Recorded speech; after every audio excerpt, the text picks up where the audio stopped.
The news on NBC 6 at 4 starts now. We begin some breaking news right now. A wave of suspicious packages delivered to prominent politicians' homes and offices. This is what we know at this hour. Packages were sent to the Clintons, the Obamas, CNN's New York office addressed to former CIA Chief John Brennan. And California Congresswoman Maxine Waters also received a similar package at her office in D.C., and a package intended for former Attorney General Eric Holder was sent to Debbie Wasserman Schultz's Sunrise office. That same Sunrise office is the return address of several of these suspicious packages. Thank you so much for joining us. I'm Trina Robinson. And I'm Keith Jones. Right now, this investigation into these dangerous deliveries is intensifying all across the country. And just moments ago, Miami-Dade police announced they are staging to inspect a second suspicious package.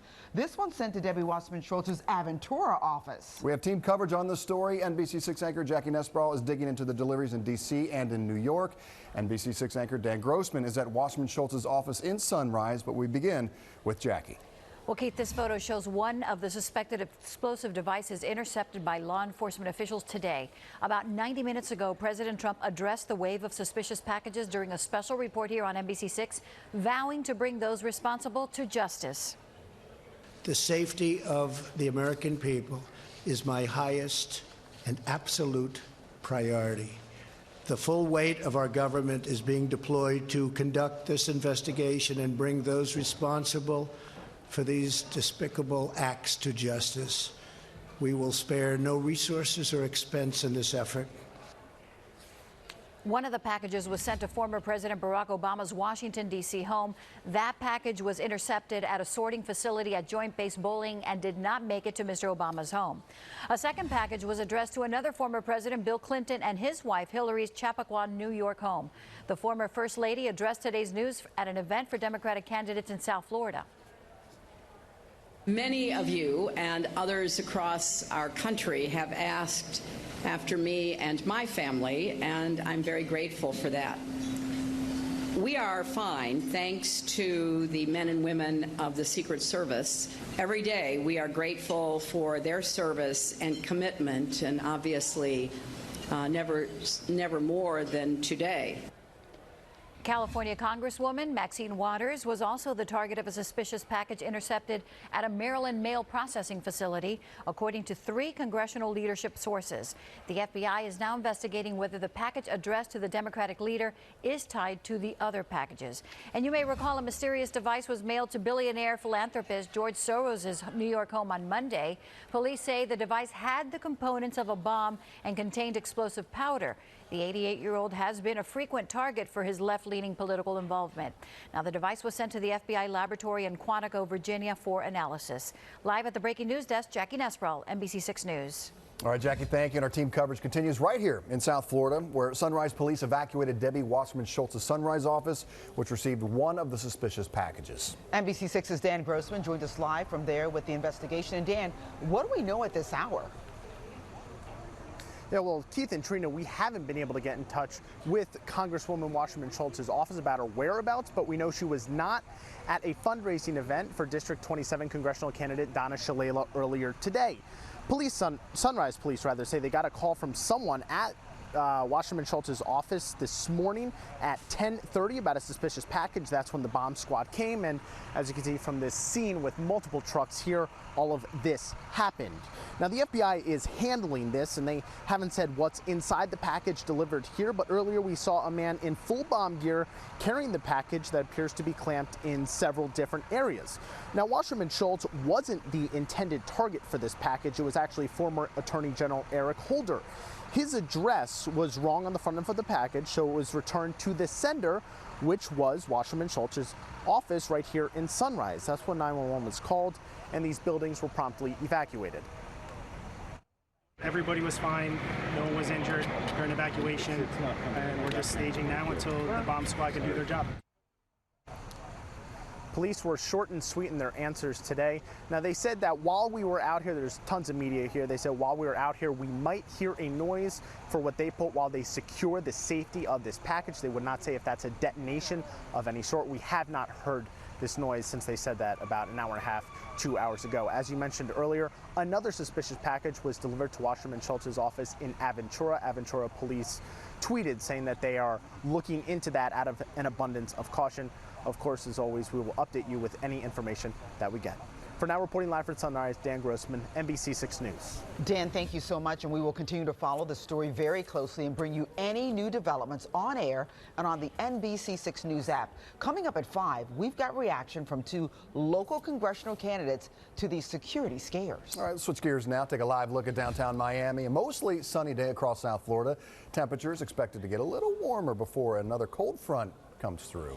We're giving you your weather and traffic every 6 minutes here. Yeah, let's go to First Alert meteorologist Stevie Mack with your most accurate First Alert forecast. Hey there, Steven. Hey, good afternoon. Yeah, you know, it's a beautiful day outside, and yes, indeed, we are still tracking that next cold front, and believe it or not, it's actually 2 cold fronts, and together they will bring the coolest, driest air of the season so far, and that is early next week, just about the time we're getting close to trick-or-treating on Halloween. Right now, 84 feels like 88 in Miami, 84 feels like 89 in Fort Lauderdale, and 87 feels like 91 in Key West. So our actual temperature and our feels like temperature very close, an indication we still have that comfortable humidity thanks to this, mainly a northeasterly wind, and that's allowing for that slightly cooler, slightly drier air. Live look at First Alert Doppler 6000. Most of us dry. Couple of showers just about to graze the west side of Weston, but other than a raindrop or 2, I think we're going to be mainly dry through the evening. I wanted to point out the dew point is 5 degrees lower right now in Key West than 24 hours ago. What does that mean? It means even down in Key West, we have the lower humidity pushing in. Afternoon commute 82, mostly sunny and pleasant. All right, let's head on out to Monica now. She's got a check of traffic. Thank you, Steve. That's right. It is a beautiful day right now. We're taking a live look at the Dolphin West, where it meets that ramp to the Palmetto. On ramp, seeing some slight delays, as you can see. Just below those westbound lanes moving from left to right, however, looking really good over here. But we did have an accident earlier that just cleared, still causing some slowdowns. This was on the Palmetto northbound at Okeechobee. Stop and go traffic right now from about 58th Street. And we have a crash on the Turnpike North past 106th Street. Your center lane is blocked, causing some slight delays right now. So you may want to give yourself a little extra time as you head out this afternoon, folks. And as we take a quick peek into Broward County, this is 95 at Cypress Creek. Those vehicles coming towards you, those are your southbound lanes. As you can see, traffic getting a little heavier right now, seeing a little bit of touch and go, but we don't have any accidents reported in this area. Rest of your main roads, including 595 and 75, are accident-free right now. That's a look at traffic. Back to you. Monica, thank you. A secret tape revealed today reveals a confession from South Florida rapper XXXTentacion. In the audio, you can hear the rapper admitting to beating up his ex-girlfriend for cheating on him. Until I started her up, bro.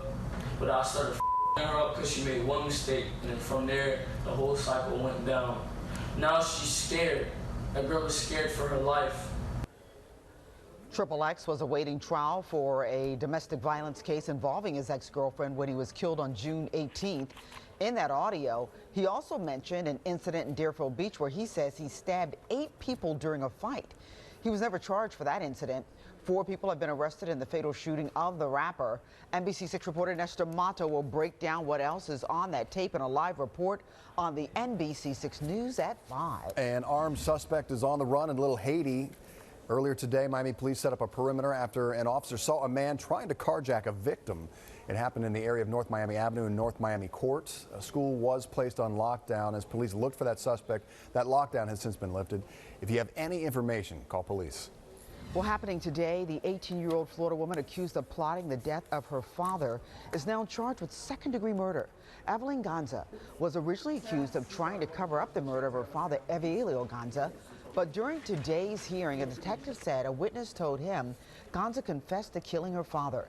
The prosecutor added that surveillance video shows Ganza leaving her home and picking up her boyfriend and bringing him back to the house after her father's murder. Now, she and her boyfriend, Damar Torello, are being held in jail without bond. Her trial is scheduled to begin in February. A deadly viral outbreak leaving parents fearing for their children's lives. The warning signs you need to look out for and the investigation into the tragedy at a pediatric center. Also finding a reliable car for your family. We're showing you a new report breaking down the best cars for your family and looking at which ones you may want to steer clear of. A story of survival, what motivated this woman to fight breast cancer, and her message to everyone who's listening. And if you think this crook looks familiar, not her. It's coming. See it shortly. No? Nope. Okay. Well, Imagine there's it. a Friends star look-alike. What he says about this mix-up.